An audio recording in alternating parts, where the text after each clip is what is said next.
खुलुमबाय बेलासेनि गोजोन हामलायनाय जासिबाय बाक्सा गेलबेजारनिफ्राय फोसावजानाय बडलेण्ड खौराङाव नोंथांखौ बरायबाय दिनैनि रादाबखौ फरायदों आं रमेन बर'आ दिनैनि गाहाय रादाबफोरा जाबाय आसामनि गिबि मन्त्रि सर्बानन्द सन'वाला क'क्राझाराव खुंजानाय 17थि बडलेण्ड सान फालिथायाव बाहागो लायो सा 17 NDA-BS-नि सोद्रोमाफोरा जोबथेसालिनिफ्राय बारग'नानै BPF हानजाजों सरजाफैदों मैया 10 फेब्रुवारि खालाराव बारग' गिबि मन्त्रि मुस्रि तरुण गगৈ बिथाङा गियाननि बिमा सरस्वती फुजा फालियो गियाननि बिमा सरस्वती फुजाखौ रायजो नाङैनो गाजा गोमजायै फालिनाय जादों जरहाट मेडिकेल कलेज एन्ड हस्पिटालाव अर खामनाय जाथाय थांनाय 9 फेब्रुवारि खालाराव हादोरनि गाहाय मन्त्रि नरेन्द्र मोदी बिथाङा सांसारियाव एम्सनि भूमि भजन हाबाफारियाव नुजाथिफैयो आरो गुवाहाटीनिफ्राय नर्थ गुवाहाटी दालांनि लाइ खुन्था गायसनो बिजय लक्ष्य 2019 आव बाहागो लाफैगोन भारतीय जनता पार्टीनि आफादगिरि अमित शाह बिथाङा बाक्सानि मेधागादाव आन्सलिकनि सिङाव थानाय एबसुनि बानजायनायाव सिसिट'आनि बनजार हानजा सुरनायाव गासै मोन 22 गामिनि सुबुंफोरा खौसे जानानै स्ल'गान होनाया गासै ओनसोलखौनो गोमखांहोयो बाक्सा राबां बर' बाजारनि आहम गुरु बाथौ आश्रम फरायसालियाव सरस्वती फुजा फोरबोजों लोगोसे 2019 इं मायथाइयाव मेट्रिक आनजाद होनो गोनां फरायसाफोरखौ मैया बिदाय होयो मैया फेब्रुवारि दाननि 10 खालाराव रजेनि रादाय बर' सावथुन मुलुगनि गिबि मुंदांखा अन्जन बर' बिथांनि असे बिनानाव थरायस्री मनमितानि गोथार जुलि मैयानि सरस्वती फुजानि दिनाव सिमेन्ट सापरि जुनियर कलेजनि गिबि लाइसिखौ बेखेवनाय जायो बाक्सा जिल्लानि रुपहि हाई स्कुलाव सिगां बोसोरनि बायदियैनो देग्लाय बोसोरावबो सरस्वती फुजाया गाजा गोमजायै फालिजादों बाक्सा जिल्लानि राबां UN एकाडेमियाव मैया गोथार सरस्वती फोरबो फालिथायजों लोगोसे 4 फेब्रुवारिनिफ्राय 8 फेब्रुवारिसिम खुंजानाय फरायसालि सप्ता स्कुल उइकनि बायदि बायदि आयदानि बादायलायनायनि देरहागिरिफोरनो बान्था राननाय हाबाफारियाव दुलाराय बर' फरायसा आफादनि मानगोनां लेङाइ आफादगिरि रमिय पि नार्जारि बिथाङा गाहाय आलासि महरै बाहागो लाफैयो हाथरखि फरायसालियावबो सरस्वती फुजाखौ गाजा गोमजायै फालिनाय जादों नोंथाङा नायगासिनो दङ बडलेण्ड खौरां दानिया फैदो आबुं रादाबाव आसामनि गिबि मन्त्रि सर्बानन्द सन'वाला क'क्राझाराव खुंजानाय 17थि बडलेण्ड सान फालिथायाव बाहागो लाफैयो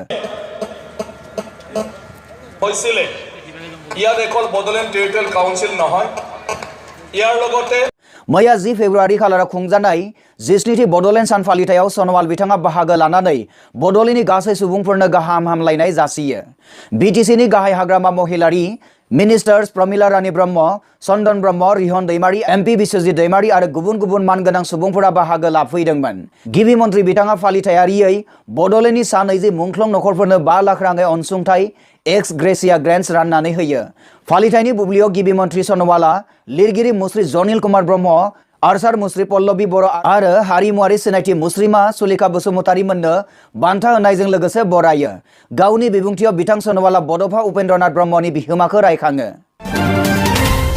सा 17 NDA-BS-नि सोद्रोमाफोरा जोबथेसालिनिफ्राय बारग'नानै BPF हानजाजों सरजाफैयो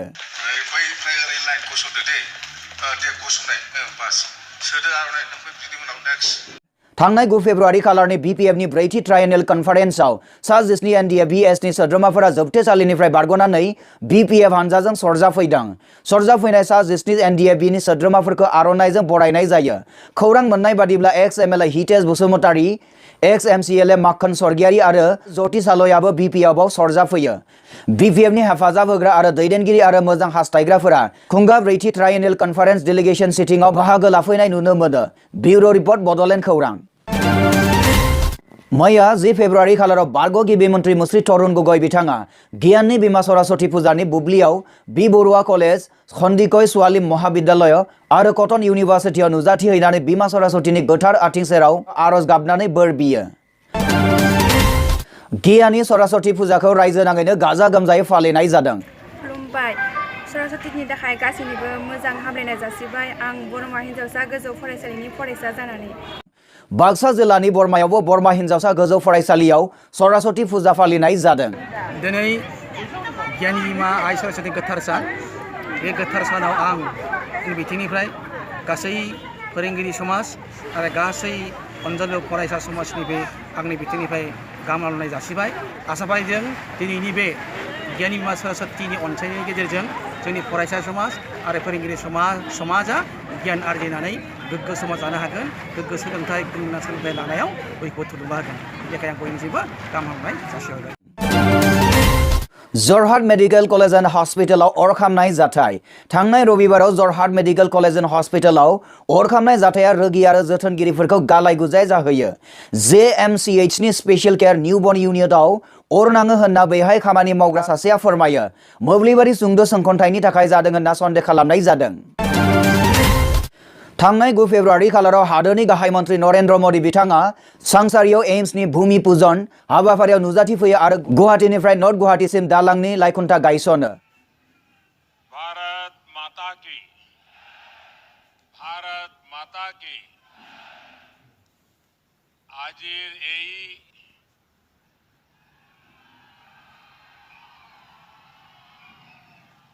गौरवपूर्ण मुहूर्तात असमवासी रायजलोय मोर आंतरिक शुभेच्छा और अभिनंदन जनाइस आसामनि गुवाहाटीनि सांसारियाव लुजानो गोनां एम्सनि भूमि पूजन हाबाफारियाव बाहागो लानायजों लोगोसे बुरलुंबुथुर दैमानि सायाव लुफुंजानो गोनां गुवाहाटीनिफ्राय नर्थ गुवाहाटी दालांनि लाइखुन्थाखौ गायसनफैयो होननानै मिथिनो मोननाय जादों ब्यूरो रिपोर्ट बडोलेण्ड खौरां विजय लक्ष्य 2019 आव बाहागो लाफैगोन भारतीय जनता पार्टीनि आफादगिरि अमित शाह बिथाङा फैगौ 17 फेब्रुआरि खालाराव विजय लक्ष्य 2019 खौ खुंनाय जागोन आरो बेवहाय अमित शाह बिथाङा बाहागो लाफैगोन होननानै मिथिनो मोननाय जादों बाक्सानि मेधाघाट आन्चलिक सिङाव थानाय एबसुनि बानजायनायाव सिसिटवानि बनजार हानजा सुरनायाव गासै मोन 22 गामिनि सुबुंफोरा खौसे जानानै स्लोगान होनाया गासै ओनसोलखौनो गोमखांहोयो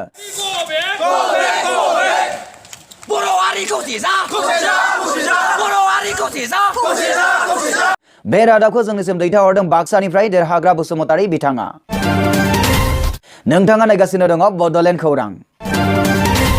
बाक्सा राबां बर' बाजारनि आहम गुरु बाथौ आश्रम फरायसालियाव सरासति फुजा फोरबोजों लोगोसे 2019 इं मायथाइयाव मेट्रिक आनजाद होनो गोनां फरायसाफोरखौ मैया बिदाय होनाय जायो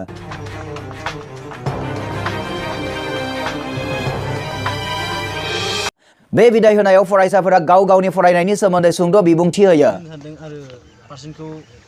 95 नि एबभ लाखिनो सानदों हागौमानि गोबां ट्राइ खालामसै बे रादाबखौ जोंनिसिम दैथायहरदों राबां आहम गुरु बाथौ आश्रम फरायसालिनि आखान्थि फोरोंगिरि जयबीर कुमार नार्जारी बिथाङा मैया फेब्रुआरि दाननि 10 खालाराव रजेनि रादाय बर' सावथुन मुलुगनि गिबि मुंदांखा अन्जन बर' बिथांनि असे बिनानाव थरायस्री मनमितानि गोथार जुलि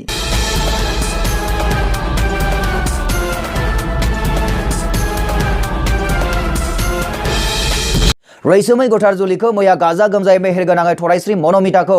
तामुलपुर नादलापारानिफ्राय रंगिया देपारगाव गामियाव बिदाय हरनाय जायो बिथां अन्जन बर'आ गासै ओनसोलनि सुबुंफोरखौ थरायस्री मनमिता बर' बिनानावनि रैसुमै गोथार जुलियाव बयखौबो गाजा गोमजायै बाहागो लानो खावलायनाय लेखा गोबां सुबुंफोरखौ जुलिथिलियाव नुनो मोननाय जायो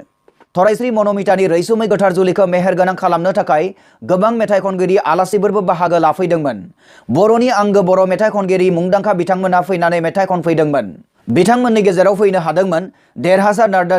देरहासार नार्जारी सोदोमसा सनिस मोसाहारी कानसानिमा स्वर्गियारी आरो रुबिन बिथांमोना बे रादाबखौ जोंनिसिम दैथायहरदों रिजेन बसुमतारी बिथाङा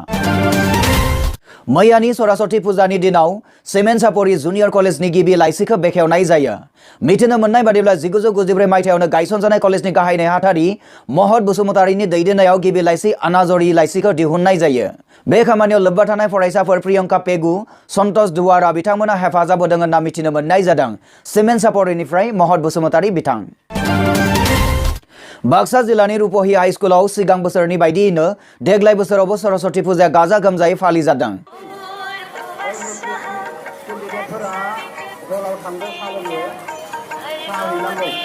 फरायसा फरायसुलिफोरा बिमा सरस्वतीखौ गोसो गोथारै बिबार लानानै खुलुमनाय हाबाफारिया फुंबिलि समनिफ्रायनो मोजाङै मोजां जागायो रुपहिनिफ्राय खौरांगिरि मनिल दैमारी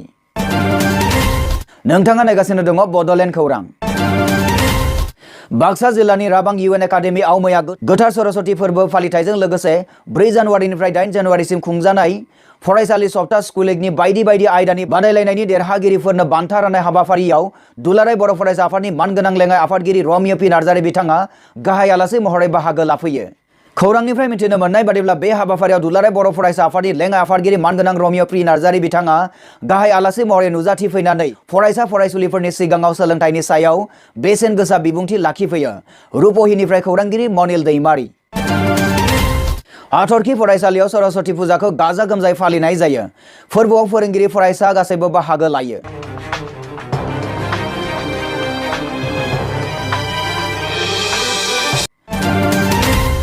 बेजों लोगोसे दिनैनि रादाबा एसेनोसै। गोजोन्थों।